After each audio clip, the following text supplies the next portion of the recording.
بسم اللہ الرحمن الرحیم۔ لاکھوں کروڑوں درود حضرت محمد صلی اللہ علیہ وآلہ وسلم پر اور آل محمد صلی اللہ علیہ وآلہ وسلم پر۔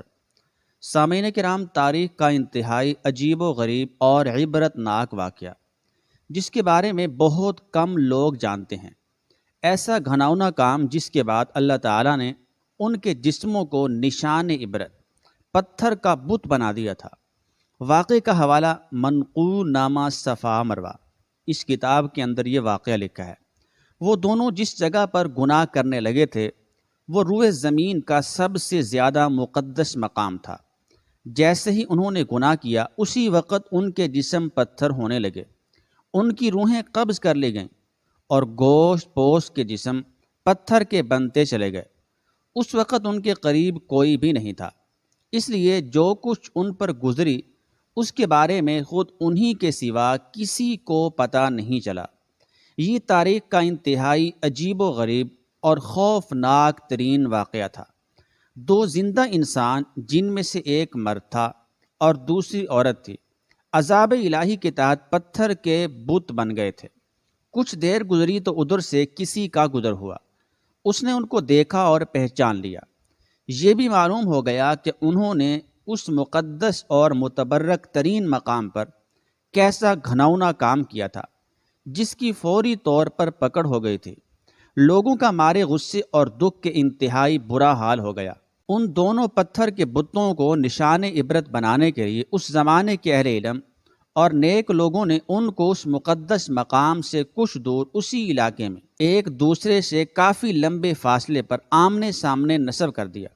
اس مقدس مقام پر عبادت کے لیے آنے والوں کے لیے لازم قرار دیا گیا کہ ان دونوں کے بتوں کو جوتے مارتے ہوئے گزرا جائے تاکہ دیکھنے والوں کے ذہنوں میں ان کا کیا ہوا گناہ تازہ رہے اور وہ اس واقعے سے عبرت حاصل کرتے رہیں۔ اب جو بھی اس مقدس مقام پر آتا وہ ان کو جوتے مارتے ہوئے گزرنے لگا۔ وقت گزرتا رہا، تقریباً 100-150 سال تک یہی سلسلہ چلتا رہا۔ اس کے بعد کچھ وقت گزرا تو نئی آنے والی نسلوں نے آہستہ آہستہ ان بتوں کو جوتوں سے مارنا چھوڑ دیا۔ شیطان نے ان کے ذہن میں یہ بات ڈالی کہ کیونکہ یہ عبادت کا حصہ نہیں، لہذا ان بتوں کو جوتوں سے مارنا کوئی ضروری نہیں، بلکہ اس کی بجائے ان کو علامتی طور پر تھپڑ مار کر گزرا جائے، جس سے ان سے نفرت کا اظہار بھی ہوتا رہے گا اور ان کے کیے ہوئے گناہ کا خیال بھی لوگوں کے ذہنوں میں موجود رہے گا۔ گزرتے وقت کے ساتھ ساتھ یہ تھپڑ بھی ہلکی سی چپت میں تبدیل ہونے لگا اور پھر بالکل علامتی طور پر آہستہ سے ان بتوں کو چھو کر گزرنے کا سلسلہ شروع ہوا۔ شیطان نے ایک بار پھر ورغلایا۔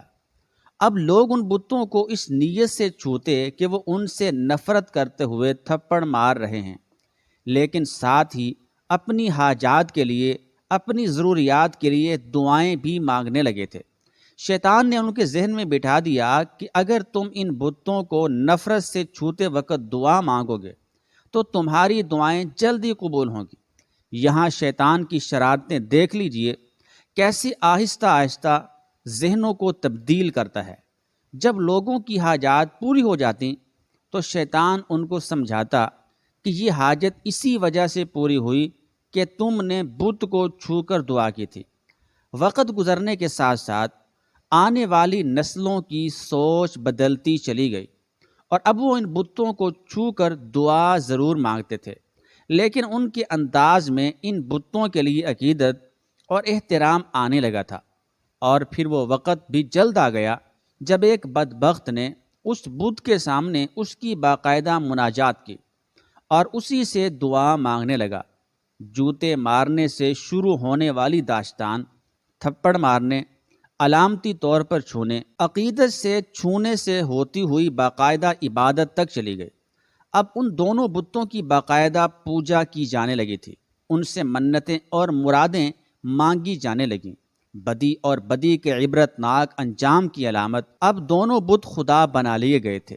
ایک وقت آیا کہ ان بتوں کو سجدے کیے جانے لگے، ان کے سامنے قربانی کی جانے لگی اور ان کا شمار بڑے بتوں میں کیا جانے لگا۔ پھر یہ اندھیری رات اور زیادہ گہری ہوتی چلی گئی، یہاں تک کہ ایک دن رشد و ہدایت کا سورج طلوع ہوا، جس سے وہ پورا خطہ اور 4 دانگ عالم جگمگا اٹھے، دنیا سے جہالت چھٹنے لگی۔ ایک عظیم ہستی نے ساری دنیا میں ایک ایسا عظیم انقلاب برپا کر دیا تھا جس نے روز قیامت تک جاری و ساری رہنا تھا۔ ایک دن عرب کا وہ بادشاہ جو غریبوں کا والی اور بے کسوں کا سہارا تھا، فاتح بن کر اس مقدس زمین میں آن پہنچا۔ ان کی ایک نگاہ سے بت اور بت پرست ٹوٹ کر بکھرنے لگے۔ لوگ توبہ تائب ہو کر بتوں سے دور ہونے لگے۔ سب کو اپنے خالق اور مالک کی پہچان ہونے لگی۔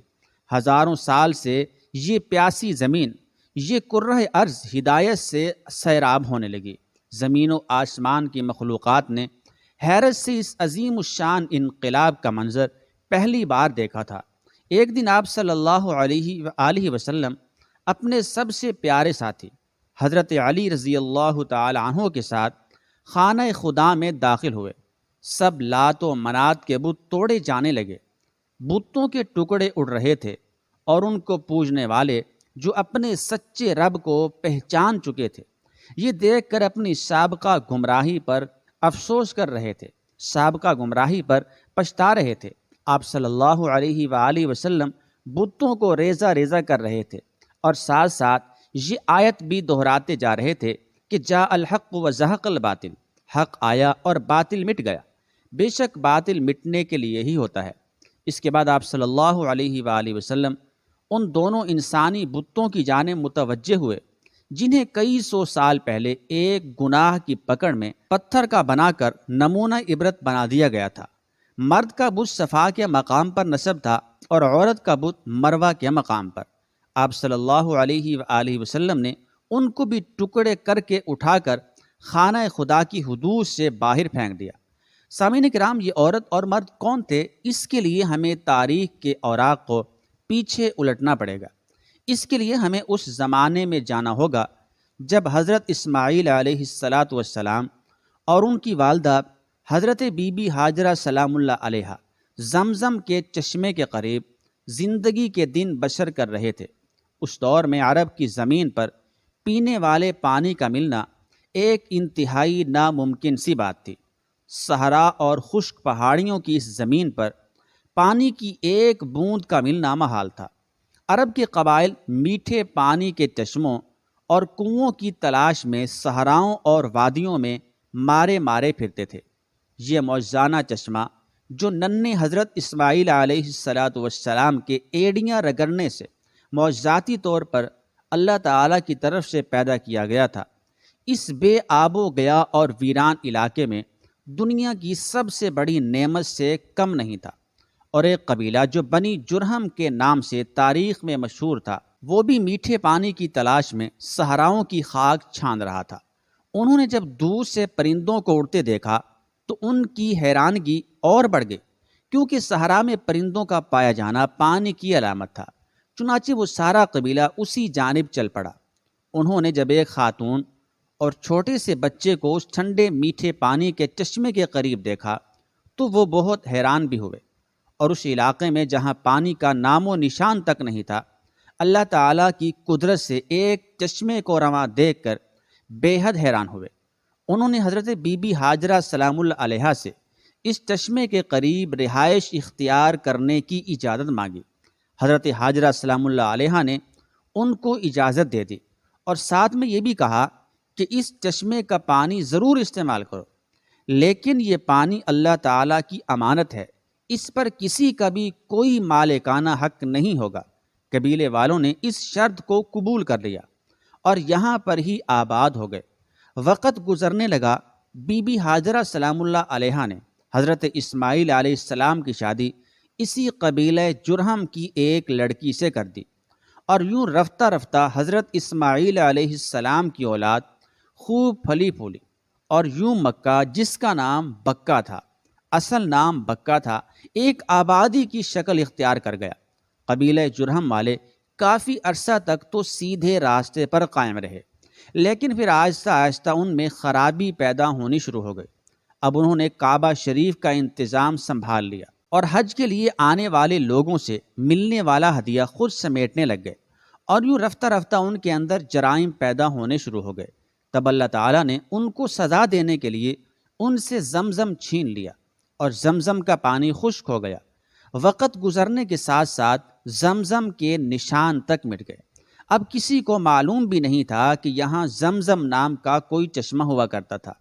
اسی قبیلے کا ایک شخص جس کا نام مزاج بن عمر تھا، بہت ہی نیک اور پارسا شخص تھا۔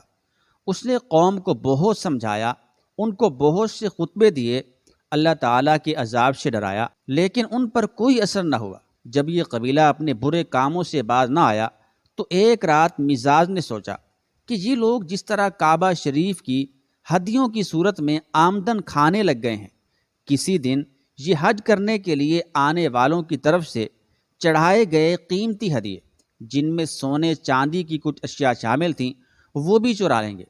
انہوں نے رات کو اپنے بیٹے کو ساتھ لیا اور کعبہ کے اندر موجود سونے کے قیمتی ہدیے اٹھائے، اور جس جگہ زمزم کا چشمہ ہوا کرتا تھا اسی جگہ کھدائی کر کے یہ سب قیمتی ہدیے وہاں چھپا دیے۔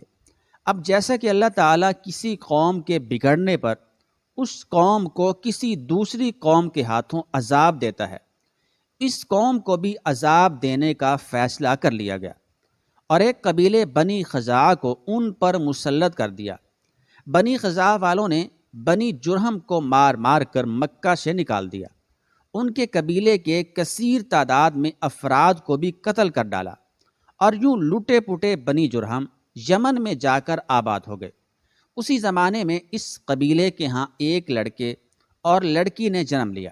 لڑکے کا نام عیسیٰ بن یلا تھا اور لڑکی کا نام نائلہ بنت زید تھا۔ دونوں جب جوان ہوئے تو ایک دوسرے کے عشق میں گرفتار ہو گئے اور انہوں نے آپس میں ناجائز تعلقات قائم کر لیے۔ ایک بار یہ دونوں حج کے لیے ایک قافلے کے ہمراہ مکہ مکرمہ گئے۔ خانہ کعبہ میں ان کو تنہائی میسر آئی تو انہوں نے ایک کبیح فعل کرنے کا ارادہ کر لیا۔ چنانچہ جیسے ہی گناہ کے مرتکب ہوئے تو انہیں عذاب الہی نے آن گھیرا، یوں وہ پتھر کے بت بنا دیے گئے۔ اس کے آگے کے حالات آپ پہلے ہی سن چکے ہیں۔ جب ان کے بت نبی کریم صلی اللہ تعالی علیہ وآلہ وسلم نے خانہ کعبہ کی حدود سے باہر پھینکوا دیے تو اس وقت مسلمانوں کے ذہن میں صفا اور مروہ کے دوران سعی کے بارے میں شک و شبہ پیدا ہو گیا۔ وہ سوچنے لگے کہ کیونکہ صفا اور مروہ پر دونوں کے بت پہلے نصب تھے جن کا طواف جاہلیت کے زمانے میں کیا جاتا تھا، لہذا اب ان کا صفا اور مروہ کا طواف کہیں ان بتوں کی یاد میں طواف نہ ثابت ہو، جس کی وجہ سے ان پر بھی اللہ تعالیٰ کا عذاب نازل نہ ہو جائے۔ اس موقع پر سورہ بقرہ کی آیت نمبر 158 نازل ہوئے، جس میں اللہ تعالیٰ نے ارشاد فرمایا، ان الصفا والمروۃ من شعائر اللہ، بے شک صفا اور مروہ اللہ کی نشانیوں میں سے ہے۔ آگے مزید ترجمہ یہ ہے کہ سو جو شخص حج کرے بیت اللہ کا یا عمرہ کرے تو نہیں ہے کچھ گناہ اس پر جو سعی کرے ان دونوں کے درمیان، اور جو شخص خوش دلی سے کرتا ہے کوئی نیک کام تو بے شک اللہ ہے قدردان، سب کچھ جاننے والا۔ دعا ہے کہ اللہ تعالی ہم سب کو نیک اعمال کرنے کی توفیق عطا فرمائے، آمین ثم آمین۔